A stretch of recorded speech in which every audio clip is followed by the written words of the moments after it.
ರೂಪಾ, ಏನು ಮಾಡ್ತಿದ್ಯಾ? Boss milk shake ಕೇಳಿದ್ರು, ಅದಕ್ಕೆ ಪ್ರಿಪೇರ್ ಮಾಡ್ತಿದ್ದೀನಿ. ನೀನೇನು ಮಾಡೋದು ಬೇಡ, ನಾನು ರೆಡಿ ಮಾಡ್ತೀನಿ, ನೀನು ಹೋಗು. ಅಯ್ಯೋ ಮೇಡಮ್, ಬಾಸ್ ನನಗೆ ಹೇಳಿದಾರಲ್ಲ, ಸೊ ನಾನೇ ಮಾಡ್ತೀನಿ ಬಿಡಿ. ಹೇಳ್ದಷ್ಟು ಜಾಸ್ತಿ ಮಾಡ್ತಾನೆ ಇದೆಯಾ? ಯಾಕೆ, ನಾನು ಯಾರು ಅಂತ ಗೊತ್ತಿಲ್ವಾ ಅಥವಾ ಮರ್ತೋಯ್ತಾ? ಅದು ಹಾಗಲ್ಲ ಮೇಡಮ್. ಹಾಗೂ ಇಲ್ಲ ಹೀಗೂ ಇಲ್ಲ. ಹಾಲ್ಗೆ ಎಷ್ಟು ಸಕ್ಕರೆ ಹಾಕಬೇಕು, ಎಷ್ಟು ಐಸ್ ಕ್ಯೂಬ್ಸ್ ಹಾಕಬೇಕು, ಯಾವ ಮೂಡಲ್ಲಿ ಯಾವ ಫ್ರೂಟ್ ಹಾಕಬೇಕು ಅನ್ನೋದು ನನಗೆ ಮಾತ್ರ ಗೊತ್ತಿರೋದು. ನೀನು ಹೋಗು. ಮೇಡಮ್, ಅದು ಏನು ರಾಗ ಎಳಿತಿದ್ಯಾ? ರೆಗ್ಯುಲರಾಗಿ ಬಾಸ್ ಮಿಲ್ಕ್ ಶೇಕ್ ಮಾಡು ಅಂತ ನನಗೆ ಹೇಳೋದು, ಅದಕ್ಕೆ. ನನ್ನ ಗಂಡನಿಗೆ ನಾನು ಏನು ಕೊಡಬೇಕು ಅಂತ ನನಗೆ ಗೊತ್ತು. ನೀನು ಹೋಗು. ಅವ್ನು ನಿನಗೆ ಬಾಸ್ ಅಲ್ವಾ? ಹೌದು. ನಾನು ಬಾಸ್ ಹೆಂಡತಿಯಾಗಿ ಹೇಳ್ತಾ ಇದ್ದೀನಿ. ಅವ್ನಿಗೇನು ಕೊಡಬೇಕು ಅಂತ ನನಗೆ ಚೆನ್ನಾಗಿ ಗೊತ್ತು. ನೀನು ಬಾಯಿ ಮುಚ್ಕೊಂಡು ಅದನ್ನು ಬಿಟ್ಟು ಹೋಗ್ತಾ ಇರು. ಮೇಡಮ್, ಅಟ್ಲೀಸ್ಟ್ ನೀವು ಮಾಡೋವರೆಗಾದರೂ ಇಲ್ಲೇ ಇದ್ದು ಮಾಡಾದ್ಮೇಲೆ ಸರ್ವ್ ಮಾಡ್ತೀನಿ ಮೇಡಮ್. ಏನು ಹೇಳ್ದಷ್ಟು ಜಾಸ್ತಿ ಮಾಡ್ತಾನೆ ಇದೆಯಾ? ನನ್ನ ರೂಮಲ್ಲಿ ಸಿಕ್ಕಾಪಟ್ಟೆ ಕಸ ಬಿದ್ದಿದೆ, ಹೋಗಿ ಎತ್ತಾಕ್ ಹೋಗು. ಹೋಗು ಅಂದೆ. Okay madam. ಕಸನ ತೆಗಿತೀನಿ.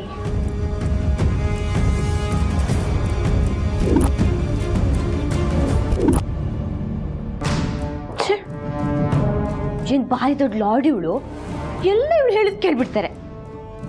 ಯಾವಾಗಲೂ ನಾನೇ ತಾನೇ ಜ್ಯೂಸು ಶೇಕ್ಸ್ ಎಲ್ಲ ಮಾಡ್ತಿದ್ದಿದ್ದು, ಇವಾಗೇನು ದೊಡ್ಡ ಬಂದ್ಲು ಬಿಲ್ಡ ಪ್ರಾಣಿ.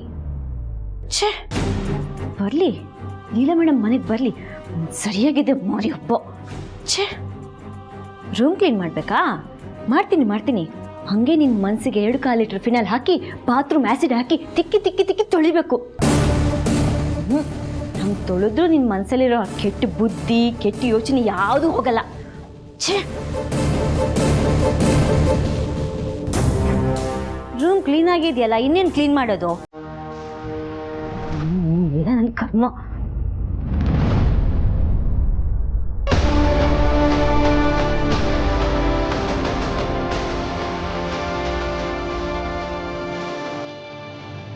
ಅಜ್ಜಿ ಜಿ ಬನ್ನಿ ಬನ್ನಿ ಬನ್ನಿ. ಯಾಕೆ ಹೇಳ್ತೀನಿ, ಅಲ್ಲಿ ನೋಡಿ.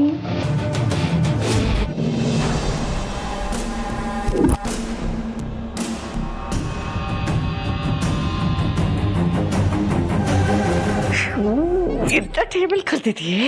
ಮೊದಲ ಫೋನ್ ತಗೋ, ಅದರೊಳಗಿರೋ ವಿಡಿಯೋ ಡಿಲೀಟ್ ಮಾಡಿಬಿಡು. ಅದನ್ನ ಇಟ್ಕೊಂಡು ನನ್ನ ಸೊಸೆನ ಆಟ ಆಡಿಸ್ತಾಳ. ಮೊದಲ ಫೋನ್ ಎಲ್ಲ ತಗೊಂಡು ಡಿಲೀಟ್ ಮಾಡು. ನಾನು ಯಾರು ಬರ್ದಿರೋವಾಗ ನೋಡ್ಕೋತೀನಿ. ಬೇಗ ತಗೋ, ಫೋನ್ ತಗೋ. ಸರಿ ಅಜ್ಜಿ, ಹುಡುಕ್ತೀನಿ. ಹನುಮಂತಂಗೆ ಸಂಜೀವನಿ ಗಿಡ ಸಿಗ್ಲಿಲ್ಲ ಅಂತ ಇಡೀ ಬೆಟ್ಟನೇ ತಗೊಂಬಂದಂತೆ. ನೀನು ಹಾಗೆ ಹುಡ್ಕಕ್ಕೆ ಹೋಗ್ಬೇಡ. ಅದರೊಳಗಿರೋ ವಿಡಿಯೋ ಫೋಟೋ ಎಲ್ಲ ಡಿಲೀಟ್ ಮಾಡಿಬಿಡು. ಒಳ್ಳೆ ಐಡಿಯಾ ಅಜ್ಜಿ.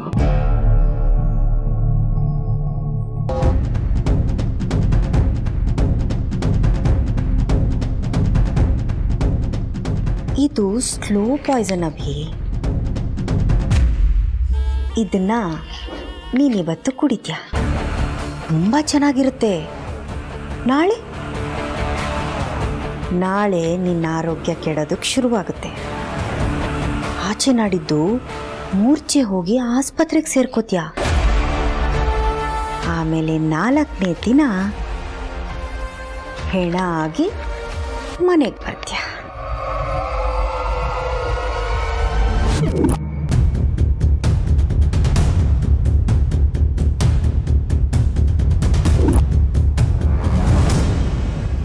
ಆಯ್ತೇನೆ.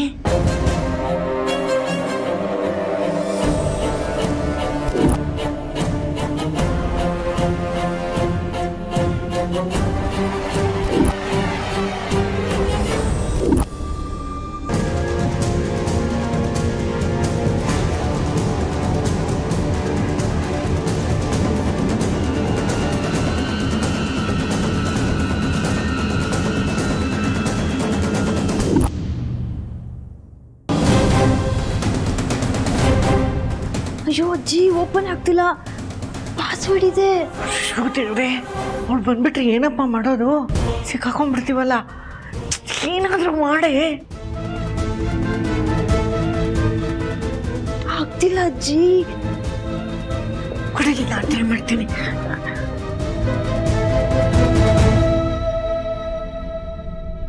ಆಗ್ತಿಲ್ಲ.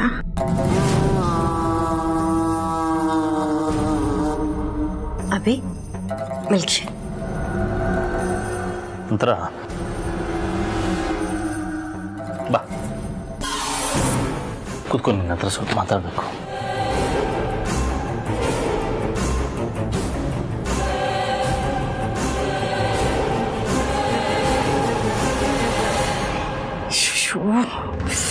ಏನು ಮಾಡ್ಲಪ್ಪ, ಪಾಸ್ವರ್ಡ್ ಗೊತ್ತಿಲ್ಲದೆ ಓಪನ್ ಮಾಡೋಕ್ಕಾಗ್ತಿಲ್ವಲ್ಲ, ಏನು ಮಾಡೋದೀಗ? ಮೊಬೈಲ್ ಬಿಸಾಕ್ಬಿಡ್ಲಾ? ಈ ಕಾಲದಲ್ಲಿ ಮೊಬೈಲನ್ನು ಬಿಸಾಕಿದ್ರೆ ಅದು ಎಲ್ಲಿದ್ರೂ ಗೊತ್ತಾಗ್ಬಿಡುತ್ತೆ. ಆಗೋದಿಲ್ಲ. ಆಗ್ತಿಲ್ವಲ್ಲ. ಏನು ವಿಷಯ ಮಾತಾಡ್ಬೇಕಿತ್ತಭಿ? ಎದುರಿಗೊಬ್ಬ ವ್ಯಕ್ತಿ ವೆಪನ್ ಇಟ್ಕೊಂಡು ನಿಂತ್ಕೊಂಡಿದ್ರು, ನಿನ್ನ ಪ್ರಾಣನೂ ಲೆಕ್ಕಿಸ್ದೆ ನನ್ನನ್ನು ಕಾಪಾಡಿದೆ. ಬಟ್ ಆ ಸಿಚುವೇಷನಲ್ಲಿ ನಿನಗೇನಾರ ಹೆಚ್ಚು ಕಮ್ಮಿ ಆಗ್ಬಿಡುತ್ತೇನೋ ಅನ್ನೋ ಟೆನ್ಷನ್ಗೆ ಸ್ವಲ್ಪ ಖಾರವಾಗಿ ಮಾತಾಡಿದೆ. ಬಟ್ ನಿನ್ನ ಧೈರ್ಯ ಇದೆಯಲ್ಲ, really commendable. And thank you very much. ಅಬ್ಬಾ, ಇಷ್ಟೇನಾ? ನಾನು ಏನೇನೋ ಇಮ್ಯಾಜಿನ್ ಮಾಡ್ಕೊಂಡು ಬಂದ್ಬಿಟ್ಟೆ. ಅಲ್ಲ ಅಭಿ, ಥ್ಯಾಂಕ್ಸ್ ಹೇಳೋ ಅಷ್ಟು ದೂರ ಆಗ್ಬಿಟ್ನಾ ನಾನು ನಿನಗೆ? ನೋಡಭಿ, ನಿನ್ನ ಹತ್ರ ಥ್ಯಾಂಕ್ಸ್ ಹೇಳಿಸ್ಕೊಳಕ್ಕಾಗಲಿ, ಅಥವಾ ನಾನೇನೋ ಗ್ರೇಟ್ ಅಂತ ಪ್ರೂವ್ ಮಾಡ್ಕೊಳಕ್ಕಾಗಲಿ, ಅಥವಾ ನೀನು ನನ್ನ ಗಂಡ ಅಂತ ಆಗಲಿ ನಾನು ಸೇವ್ ಮಾಡಲಿಲ್ಲ. ಇದರಲ್ಲಿ ನಂದು ಒಂದು ಸ್ವಾರ್ಥ ಇದೆ. ಸ್ವಾರ್ಥನ ಅಂದರೆ? ಸುಮ್ಮನೆ ಯೋಚನೆ ಮಾಡ್ತಿದ್ರೆ ಆಗಲ್ಲ. ಲೀಲಾ ಇದ್ದಿದ್ರೆ ಇದಕ್ಕೊಂದು ಗತಿ ಕಾಣಿಸ್ಬೇಕು ಅಂತ ಹೇಳಿರ್ತಿದ್ಲು. ಅಂದ್ರೆ ನನಗೆ ತಲೆನೇ ಓಡ್ತಾ ಇಲ್ಲ. ಏನು ಮಾಡಲಿ ಈಗ ನಾನು? ಏನು ಮಾಡಲಿ? ಒಂದು ಕೆಲಸ ಮಾಡ್ತೀನಿ. ಹೌದು, ಸ್ವಾರ್ಥಕ್ಕೆ. ನನಗೆ ನಿನ್ನ ಮೇಲಿರೋ ಅತಿಯಾದ ಪ್ರೀತಿ ಅನ್ನೋ ಸ್ವಾರ್ಥಕ್ಕೆ ನಾನು ನನ್ನ ಜೀವನೂ ಲೆಕ್ಕಕ್ಕಿಡದೆ ನಿನ್ನನ್ನು ಕಾಪಾಡೋಕೆ ಬಂದೆ. ಅಂದರೆ ಸ್ವಾರ್ಥನೇ ಅಲ್ವಾ? ನನಗೆ ನೀನು ಬೇಕು, ನೀನು ಚೆನ್ನಾಗಿರಬೇಕು, ಇದೆಲ್ಲ ಸ್ವಾರ್ಥನೇ ಅಲ್ವಾ ಅಭಿ? ಅಷ್ಟೇ ಅಲ್ಲ ಅಭಿ, ನನ್ನ ಕೊನೆ ಉಸಿರು ನಿನ್ನ ಮಡ್ಲಲ್ಲೇ ಹೋಗಬೇಕು ಅನ್ನೋದು ನನ್ನ ಸ್ವಾರ್ಥನೇ. ಪ್ರೀತಿ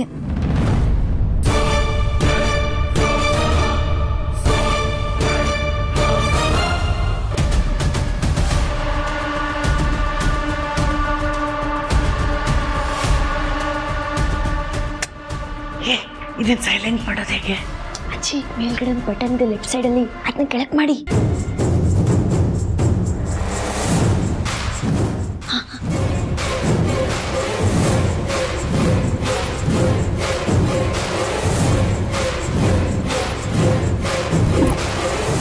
ಆಯ್ತಾ ಅಜ್ಜಿ? ಬಂದೆ. ಏನಪ್ಪ, ಅವಳಿಗೆ ಅವಳ ಮೊಬೈಲ್ ಎಲ್ಲಿಟ್ಟಿದ್ದಾಳೆ ಅಂತ ನೆನಪೇ ಆಗೋದಿಲ್ಲ. ಅದ್ರೊಳಗೂ ಅವಳು ವಾರ್ಡ್ರೋಬಲ್ಲೇ ಇದೆ ಅನ್ನೋದು ಅವಳಿಗೆ ಗೊತ್ತೇ ಆಗಲ್ಲ. ಗೊತ್ತಾದರೂ ಈ ಜನ್ಮದಲ್ಲಿ ಅವಳಿಗೆ ಕೀ ಸಿಗಲ್ಲ. ಸಾಕು, ಉತ್ತರ ಸಿಕ್ತು ಬಿಡು. ನಂತರ ಇನ್ನೊಂದು ವಿಷಯ, ನಮ್ಮ ಕಂಪ್ನಿದು ಇನ್ನೊಂದು ಬ್ರ್ಯಾಂಚ್ ಓಪನ್ ಮಾಡೋಣ ಅಂತ ಅನ್ಕೋತಾ ಇದ್ದೀನಿ. ಆ್ಯಂಡ್ ಆ ಬ್ರ್ಯಾಂಚಿಗೆ ನಿನ್ನ ಹೆಸರು ಇಡೋಣ ಅಂತ. ಈ ವಿಷಯನೂ ನಿನ್ನ ಜೊತೆ ಡಿಸ್ಕಸ್ ಮಾಡಬೇಕಿತ್ತು. ಹೇಳು, ಇದ್ರ ಬಗ್ಗೆ ನಿನಗೇನು ಅನಿಸುತ್ತೆ? ಮಿಲ್ಕ್ ಶೇಕ್ ಕುಡಿ ಅಭಿ. ಓಕೆ.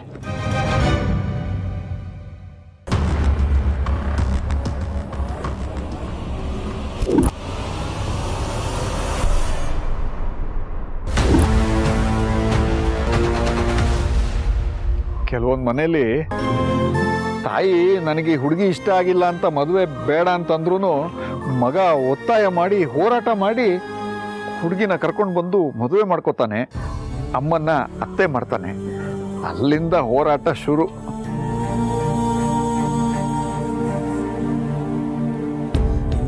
ಆದರೆ ಇಲ್ಲಿ ಸೊಸೆಯಂದ್ರು ಅತ್ತೆಗೋಸ್ಕರ ಅವ್ರ ಮನೆ ಘನತೆ, ಗೌರವ, ಆಸ್ತಿ, ಅಂತಸ್ತು ಎಲ್ಲ ಬಿಟ್ಟು ನಮ್ಮ ಮನೇಲಿ ಒಬ್ಬರಾಗಿ ಅತ್ತೆನ ಒಪ್ಪಿಸಿ ಅವ್ರ ಮನೆಗೆ ಕರ್ಕೊಂಡು ಹೋಗ್ತಾ ಇದ್ದಾರೆ ಅಂದರೆ ದೊಡ್ಡ ಪವಾಡ.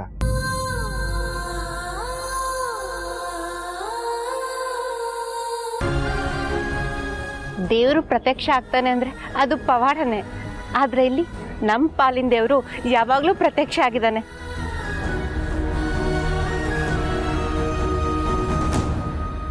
ನಿಜ ಅಕ್ಕ, ದೇವರೇ ಕಣ್ಮುಂದೆಗೆ ನಿಂತು ನಾನು ದೇವರು ಅಂದ್ರೂ ನಾವು ನಮ್ಮದೇ ಇರೋಷ್ಟು ಕತ್ಲಲ್ಲಿದ್ವಿ.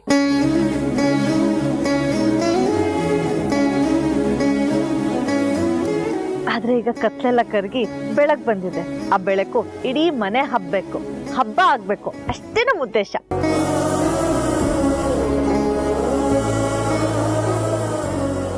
ಲೀಲಾ ಅತ್ತೆ ಮನೆಗೆ ಬಂದಿದ ತಕ್ಷಣ ಶತ್ರುಗಳೆಲ್ಲ ಮೂಲೆಗೆ ಸೇರ್ಕೋತಾರಷ್ಟೇ.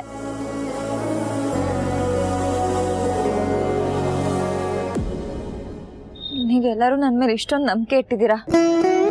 ನಾನು ಆ ನಂಬಿಕೆನ ಖಂಡಿತ ಉಳಿಸ್ಕೋತೀನಿ. ನಂಬಿಕೆ ಮಾತ್ರ ಅಲ್ಲ ಅತ್ತೆ, ಏಜೇನ ನಮ್ಮ ಮನೇನ ನೀವೇ ಉಳಿಸ್ಬೇಕು.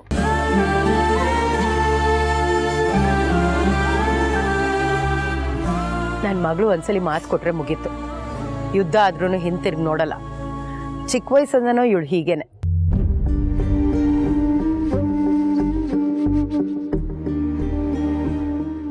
ಆದರೆ ನಿಮ್ಮೆಲ್ಲರ ಹತ್ರ ನಂದೊಂದು ರಿಕ್ವೆಸ್ಟ್ ಅಮ್ಮ. ಆ ಮನೇಲಿ ಏನೇ ತೊಂದರೆ ಆದರೂ ನೀವು ಯಾರು ಅವಳ ಕೈ ಮಾತ್ರ ಬಿಟ್ಟು ಹಾಕ್ಬೇಡಿ. ಅವಳ ಜೊತೆಗೆ ಇರಿ ಪ್ಲೀಸ್. ಎಂತ ಮಾತಾಡ್ತಿದ್ರ ಸರ್? ಮಾತು ವಾಪಸ್ ತಗೊಳ್ಳಿ. ಆ ದೇವ್ರ ಕೈ ಬಿಟ್ಟಾಗ ಜೊತೆಲಿದ್ದಿದ್ದು ನಮ್ಗೆ ಲೀಲಾ ಅತ್ತೆ. ನಮ್ಮ ಪಾಲಿನ ದೇವ್ರು ಲೀಲಾ ಅತ್ತೆ. ಅವ್ರ ಜೊತೆಲಿ ನಾವ್ ಇರ್ತೀವಿ ಸರ್. ಅವ್ರ ಕೈ ನಾವು ಬಿಡ್ತೀವ?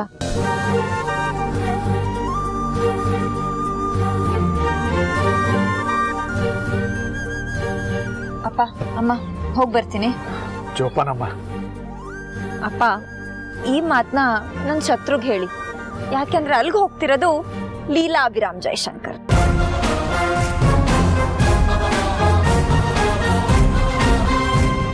ಇದ್ದು ಈ ಕಾನ್ಫಿಡೆನ್ಸ್ ಬೇಕಾಗಿರೋದು. ಬಾಯ್ಪಾ.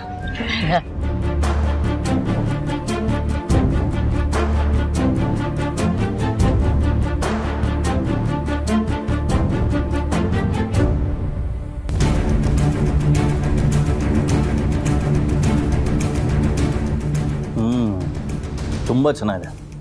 ನೀನೇ ಮಾಡಿದ್ದಾ? ಹೌದು ಅಭಿ, ನಾನೇ ನಿನಗೋಸ್ಕರ ನನ್ನ ಕೈಯಾರೆ ಮಾಡ್ಕೊಂಡು ಬಂದಿದ್ದೀನಿ. ನೀನು ಯಾವಾಗಲೂ ಹೇಳ್ತಿರ್ತೀಯಲ್ಲ, ಟೇಸ್ಟಿ ರೆಸಿಪಿಯ ಸೀಕ್ರೆಟ್ ಇಂಗ್ರೀಡಿಯೆಂಟ್ ಅಂದರೆ ಅದು ಪ್ರೀತಿ ಅಂತ. ಪ್ರೀತಿಯಿಂದ ಮಾಡ್ಕೊಂಬಂದಿದ್ದೀನಿ, ಕುಡಿ.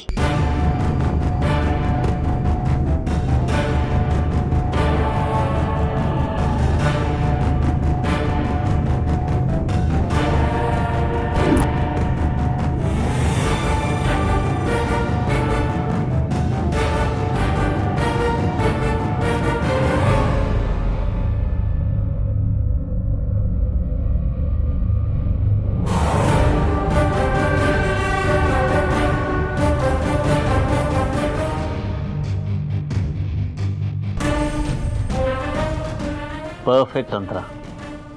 ಯು ನೋ ವಾಟ್, ಯಾರ ಬಂದು ನಿನಗೆ ಯಾವುದಕ್ಕಾದರೂ ಏನಕ್ಕಾದರೂ ಆಪ್ಷನ್ ಬೇಕಾದರೆ ನಾನು ಬೇಡ ಅಂತ ಯಾಕೆ ಹೇಳು? ನನ್ನ ಜೊತೆ ನೀನಿದೆಯಾ? ನೀನು ನನ್ನ ಜೊತೆ ಇದ್ದರೆ ಯಾವುದಕ್ಕೆ ಆಗಲಿ ಯಾರಿಗೇ ಆಗಲಿ ನನಗೆ ಆಪ್ಷನ್ನೇ ಬೇಕಾಗಿಲ್ಲ. You are my best companion.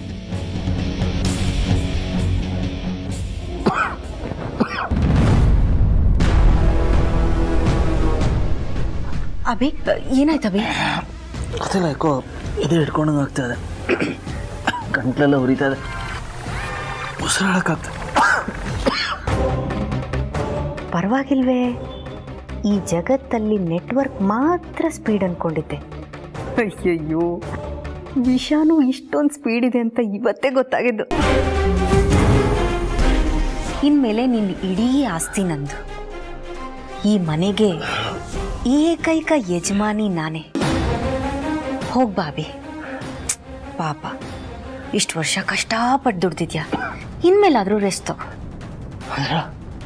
ಅಂದ್ರೆ ಏನು ಹೇಳ್ತಿದ್ಯಾ? ಹೇಳಿದ್ನಲ್ಲ, ಸೀಕ್ರೆಟ್ ಇಂಗ್ರೀಡಿಯೆಂಟ್ ಪ್ರೀತಿ. ಆ ಪ್ರೀತಿ ಜಾಸ್ತಿ ಆಗ್ಬಿಟ್ಟು ವಿಷ ಆಗ್ಬಿಟ್ಟಿದೆ.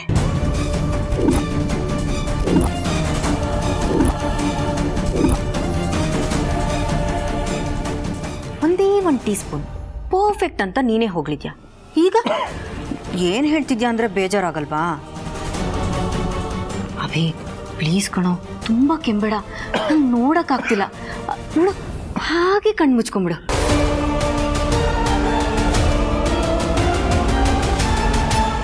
ಅಂತ್ರ ಮಂತ್ರ ಮಂತ್ರ ಹಾಂ,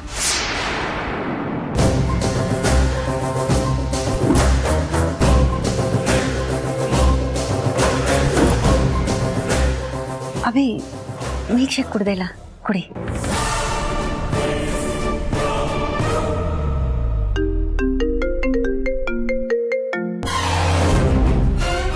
ಹಲೋ, ಹಾಂ, ನಾನೇ ನಿಮಗೆ ಫೋನ್ ಮಾಡೋಣ ಅಂತಿದ್ದೆ, ನೀವೇ ಮಾಡಿದ್ದು ಒಳ್ಳೇದಾಯ್ತು. ಇಲ್ಲ, ನಾನು ಆ್ಯಕ್ಚುಲಿ ಈಗ ಹೊಸದೊಂದು ಬ್ರ್ಯಾಂಚ್ ಓಪನ್ ಮಾಡೋದಿತ್ತಲ್ಲ,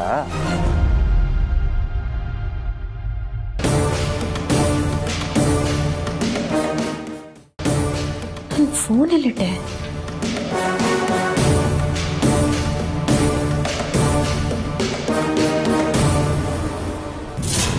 ನೆನಪೇ ಆಗ್ತಿಲ್ವಲ್ಲ.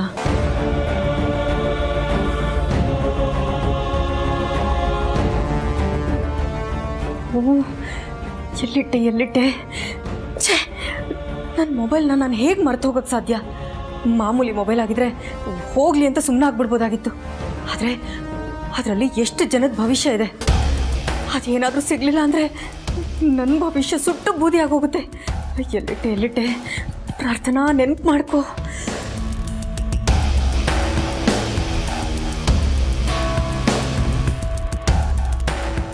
ರೂಪನ್ನ ರೂಮಿಗೆ ಕಳಿಸಿದ್ದೆ. ಎಸ್, ರೂಪಾ ಮೇಡಮ್ ಕರೆದ್ರಾ? ಇಲ್ಲ, ಕಿರ್ಚ್ಕೋತಾ ಇದ್ದೀನಿ. ಯಾಕೆ ಮೇಡಮ್, ಏನಾಯ್ತು? ನೀರೇನಾದರೂ ಕೊಡ್ಲಾ? ನೋಡು, ಜಾಸ್ತಿ ಮಾತಾಡ್ಬೇಡ, ಕೇಳ್ದಷ್ಟು ಕುತ್ರ ಕೊಡು. ನನ್ನ ಮೊಬೈಲ್ ನೋಡ್ದ್ಯಾ? ಓ, ಮೊಬೈಲ್ ಸೂಪರ್ ಆಗಿದೆ ಮೇಡಮ್. ನಾನು ಅದನ್ನೇ ಹೇಳ್ತಿದ್ದೆ ವಿಶ್ವರೂಪ್ಗೆ, ನಂಗೊಂದು ಮೊಬೈಲ್ ತಕ್ಕೊಡ್ರಿ ಅಂತ. ಅವ್ರಂದ್ರು ಮದುವೆ ಆದ್ಮೇಲೆ ತಕ್ಕೊಡ್ತೀನಿ ಅಂತ. ಎಂಗೇಜ್ಮೆಂಟೇ ಕ್ಯಾನ್ಸಲ್ ಆಗೋಯ್ತು, ಅದಕ್ಕೆ ಮೊಬೈಲ್ ತೊಗೊಂಡಿಲ್ಲ ಮೇಡಮ್. ಮೇಡಮ್ ಅಂದಂಗೆ ಅದು ಹೊಸದಾ? ಎಷ್ಟು ರೇಟು? ಏ ರೂಪಾ, ನಾನೇನು ತಮಾಷೆ ಮಾಡ್ತಿದ್ದೀನಿ ಅನ್ಕೊಂಡ್ಯಾ? ತಮಾಷೆ ಅಲ್ಲ ಮೇಡಮ್, ಸೀರಿಯಸ್ ಆಗಿ ಕೇಳ್ತಾ ಇದ್ದೀನಿ. ಅಂಗಡಿಯಿಂದ ಹೊಸ ತಗೊಂಡ್ರಾ? ರೂಪಾ, ನೀನು ನನ್ನ ತಾಳ್ಮೆ ಪರೀಕ್ಷೆ ಮಾಡ್ತಿದ್ಯಾ? ನೋಡು, ನನ್ನ ಮೊಬೈಲ್ ಕಾಣಿಸ್ತಾ ಇಲ್ಲ. ನನ್ನ ಮೊಬೈಲ್ ಏನು ಮಾಡಿದೆ ಹೇಳು. ಅಯ್ಯೋ ದೇವ್ರೆ, ನಾನು ನಿಮ್ಮ ಮೊಬೈಲ್ ಕದೀತೀನಿ ಮ್ಯಾಮ್. ಏನ್ ಮ್ಯಾಮ್, ನನ್ನ ಮೇಲೆ ಅಷ್ಟು ದೊಡ್ಡ ಆರೋಪ ಹೊರಿಸ್ತಿದ್ದೀರಾ? ಏನಮ್ಮ, ಏನಾಯ್ತು? ಏನಿದ್ ಗಲಾಟೆ? ಅಮ್ಮ ನೋಡಿ, ನನ್ನ ಮೊಬೈಲ್ ಕಾಣಿಸ್ತಾ ಇಲ್ಲ, ಅದನ್ನ ನೋಡ್ದ್ಯಾ ಅಂತ ಪ್ರಶ್ನೆ ಮಾಡಿದ್ರೆ ಇವಳು ನೋಡಿದ್ರೆ ಓವರ್ ಆಗಿ ಡ್ರಾಮಾ ಮಾಡ್ತಿದ್ದಾಳೆ.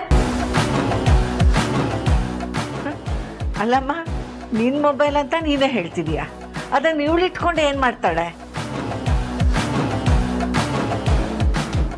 ಇವಳನ್ನ ನನ್ನ ರೂಮ್ ಕ್ಲೀನ್ ಮಾಡು ಅಂತ ಕಳ್ಸಿದ್ದೆ. ಆಗ್ಲಿಂದ ನನ್ನ ಮೊಬೈಲ್ ಕಾಣಿಸ್ತಿಲ್ಲ, ಅದಕ್ಕೆ ಕೇಳ್ತಾ ಇದ್ದೀನಿ. ಹಾಗಲ್ಲಮ್ಮ, ನೀನು ಅವಳನ್ನ ಎಲ್ಲಿ ಅಂತ ಕೇಳಿದ್ರೆ ಅವಳನ್ನ ನೀನು ಕಳ್ಳಿನೋ ಭಾವನೆಯಲ್ಲಿ ನೋಡ್ತಿದ್ಯಾ ಅಂತ ಅವಳಿಗೆ ಅನ್ಸೋದಿಲ್ವಾ? ನಿನಗಿಂತ ಸೂಕ್ಷ್ಮಗಳೆಲ್ಲ ಗೊತ್ತಿರಬೇಕು, ಆದರೂ ಹೀಗೆ ಮಾಡ್ತಿದ್ಯಲ್ಲಮ್ಮ. ಓಕೆ, ನಾನೇ ಹುಡ್ಕೋತೀನಿ.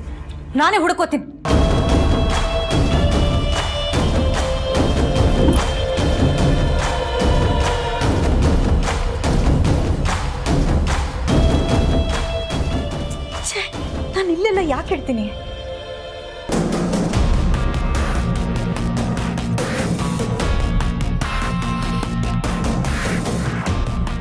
ಏ ರೂಪಾ, ಯಾಕಿದು ಓಪನ್ ಆಗ್ತಾ ಇಲ್ಲ? ಕೀ ಎಲ್ಲಿದ್ರದು? ಕೀ ಎಲ್ಲಿ? ಹೇ ರೂಪಾ, ವಾರ್ಡ್ರೋಬ್ ಓಪನ್ ಆಗ್ತಾ ಇಲ್ಲ, ಏನೇ ಮಾಡ್ದೆ? ನೋಡಿದ್ರ ಅಜ್ಜಿ, ನೋಡಿದ್ರ? ಎಲ್ಲಾನು ನನ್ನೇ ಕೇಳ್ತಾರೆ. ನಾನೇನ್ ಮಾಡ್ಲಿ ಅಜ್ಜಿ? ವಾರ್ಡ್ರೂಮ್ ಕೀಗೂ ನಾನೇ ಕಳ್ಳಿ ಅಂತೆ, ಅವ್ರ ಮೊಬೈಲ್ಗೂ ನಾನೇ ಕಳ್ಳಿ ಅಂತೆ. ಅಯ್ಯೋ ದೇವ್ರೆ, ನಾನೇನ್ ಮಾಡಿ? ಬರು, ಸ್ವಲ್ಪ ಸಮಾಧಾನ ಮಾಡ್ಕೊಂಡ ಕೇಳ್ತೀನಿ. ಅಂತರ, ಇದು ಒಳ್ಳೇದಲ್ಲಮ್ಮ. ಇದು ನಿನ್ನ ರೂಮು, ನೀನು ಹುಡ್ಕೋ. ನಿನ್ನ ವಸ್ತುನ ನೀನೇ ಎಲ್ಲ ಬೇರೆ ಇಟ್ಬಿಟ್ಟು ಇವ್ರ ಮೇಲೆ ಆರೋಪ ಹಾಕೋದು ಸರಿನಾ? ಇಲ್ಲಿ ಬೇರೆ ಯಾರೋ ಬಂದು ಏನೂ ತಗೊಳಕ್ಕಾಗೋದಿಲ್ಲ.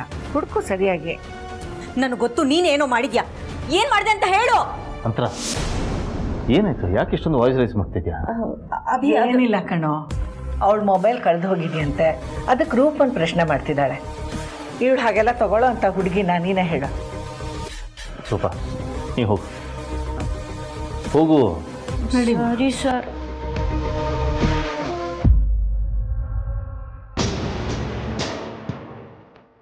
ಕೂತ್ಕೋ.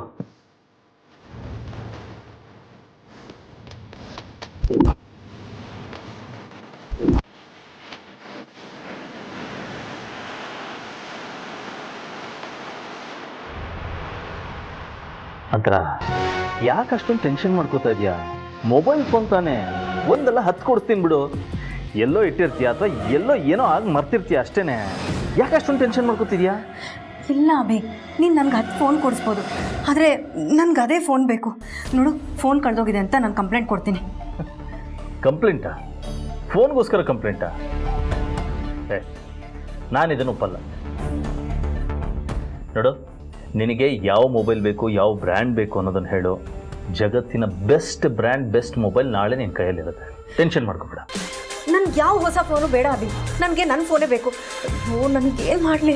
ಓಕೆ, ಬಟ್ ಇಷ್ಟು ಟೆನ್ಷನ್ ಮಾಡ್ಕೊಳ್ಳೋಂಥದ್ದು ಏನಿತ್ತು ಆ ಮೊಬೈಲಲ್ಲಿ? ವಿಡಿಯೋ ಇತ್ತು, ಬೆಲೆ ಕಟ್ಟಕ್ಕಾಗದೇ ಇರೋಷ್ಟು ಇಂಪಾರ್ಟೆಂಟು.